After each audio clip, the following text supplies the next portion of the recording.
গুলশানে বিএনপি চেয়ারপারসনের কার্যালয়ের সামনে এবং খুব স্বাভাবিকভাবেই দেশের অন্যতম বৃহৎ রাজনৈতিক দল বিএনপির যিনি খাল বেগম জিয়া, যার আসলে মৃত্যু সংবাদ এর মধ্যে সবাই জেনে গেছেন, এবং বিএনপি চেয়ারপারসনের কার্যালয়ের সামনে আর আমরা জানতে পেরেছি যে 12:30টায় একটা স্থায়ী কমিটির যে বৈঠক হওয়ার কথা রয়েছে, এবং সেই বৈঠকে কিন্তু আমরা হয়তো বা জানতে পারবো যে পরবর্তীতে আসলে যে কর্মসূচিগুলো রয়েছে সেগুলো কি হতে পারে, জানাজা, দাফন, এসব কিছুর ব্যাপারে হয়তো বা সেখানে সিদ্ধান্ত আসবে। এরই মধ্যে যদিও বিএনপির পক্ষ থেকে কর্মসূচি দেয়া হয়েছে যে 7 দিন ব্যাপী যে শোকের ব্যাপারে এবং কালো ব্যাজ ধারণ 7 দিন ব্যাপী এই সব কার্যালয়ে এই কর্মসূচিগুলো কিন্তু এরই মধ্যে ঘোষণা করা হয়েছে। এবং এছাড়াও কিন্তু আমরা দেখতে পেয়েছি যে বিএনপির অফিসিয়াল ফেসবুক পেজ থেকে সকাল থেকে এই সব বিষয়ে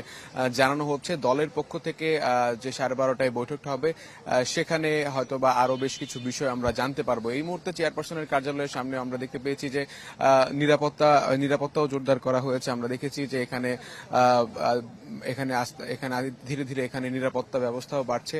এবং রাশিদ, আপনি জানেন যে আজকে সকাল বেলাটাই শুরু হয়েছে সবার হয়তো বা এই খবরটা শুনে বেগম জিয়ার যে মৃত্যু সংবাদ, তিনি দীর্ঘদিন ধরেই এভার কেয়ারে চিকিৎসাধীন অবস্থায় ছিলেন, এবং বিএনপির নেতাকর্মী যারা রয়েছেন, এবং সাথে সাথে আসলে তিনি শুধু বিএনপি নেতাকর্মীদের কাছে না, যারা রাজনীতির অঙ্গন ছাড়াও তিনি সব দলমত নির্বিশেষে সবার কাছেই একটা গ্রহণযোগ্যতা ছিল বেগম জিয়ার। এবং সে কারণেই হয়তোবা এখন যে স্থায়ী কমিটির যে বৈঠক, এটা ছাড়াও আমরা জানতে পেরেছি RICL TMX, যুগের পর যুগ স্থাপনা থাকে মজবুত। যে প্রধান উপদেষ্টার একটা ক্যাবিনেট মিটিং হওয়ার কথা রয়েছে, এবং সেখানে বেগম জিয়াকে আসলে রাষ্ট্রীয়ভাবেই যে শেষ বিদায়টা জানানো, সেটা হয়তো বা ধারণা করা হচ্ছে যে ওই মানিক মিয়া এভিনিউ এর যে দক্ষিণ প্লাজা, সেখানেই হয়তো বা রাষ্ট্রীয়ভাবে বেগম জিয়াকে শেষ বিদায় জানানো হবে। এটা এখন পর্যন্ত এটা ধারণা করা হচ্ছে।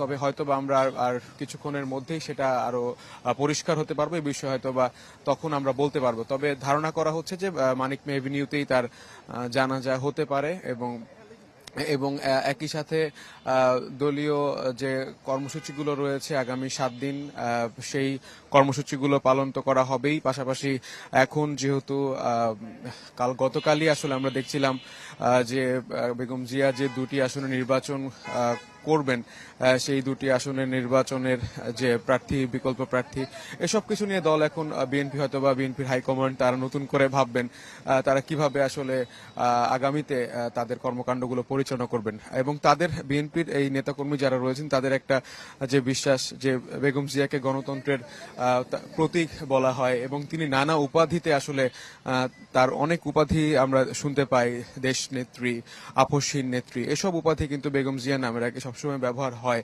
এবং সে কারণেই হয়তোবা গণতান্ত্রিক যে অগ্রযাত্রা, গণতান্ত্রিক যে প্রক্রিয়া, সেই গণতান্ত্রিক প্রক্রিয়ার মধ্য দিয়ে হয়তোবা বিএনপি তাদের সামনে যে নির্বাচন, সেটাকে সর্বোচ্চ গুরুত্ব দিয়েই হয়তোবা তারা কাজ করবে। এবং খুব স্বাভাবিকভাবেই আমরা আজকে যখন দেখছিলাম বিএনপি নেতাকর্মীদের কথা যখন শুনছিলাম, তখন কিন্তু বারবার বলা হচ্ছিল, রুহুল কবির রিজভী তিনি বলছিলেন যে দল একেবারে তিনি যেন একেবারে এতিম হয়ে গেছেন।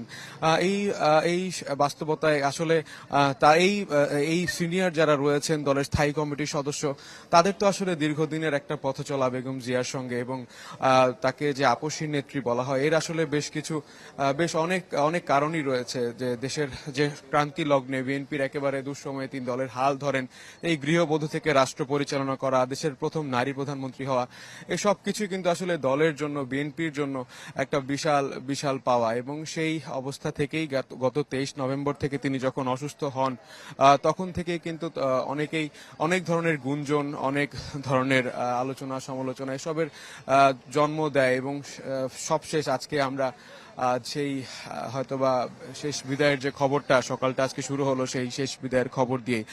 তবে রাশিদ, আপনাকে জানিয়ে রাখতে চাই, বেগম জিয়া যখন শেষবারের মতো উন্নত চিকিৎসার জন্য লন্ডন যান, সেই স্মৃতিটা কিন্তু আসলে বলবার মতোই, যে তিনি যখন আসলে উন্নত চিকিৎসার জন্য লন্ডন গেলেন, গণঅভ্যুত্থান পরবর্তী সময়ে তার এই উন্নত চিকিৎসার জন্য লন্ডন যাওয়া, সে সময় যে তাকে মানুষ মানুষের যে আসলে তার প্রতি ভালোবাসা কতটা, সেটা হয়তোবা সেটা গণমাধ্যম কর্মী যারা আছি তাদের হয়তোবা দেখবার সৌভাগ্য হয়েছে।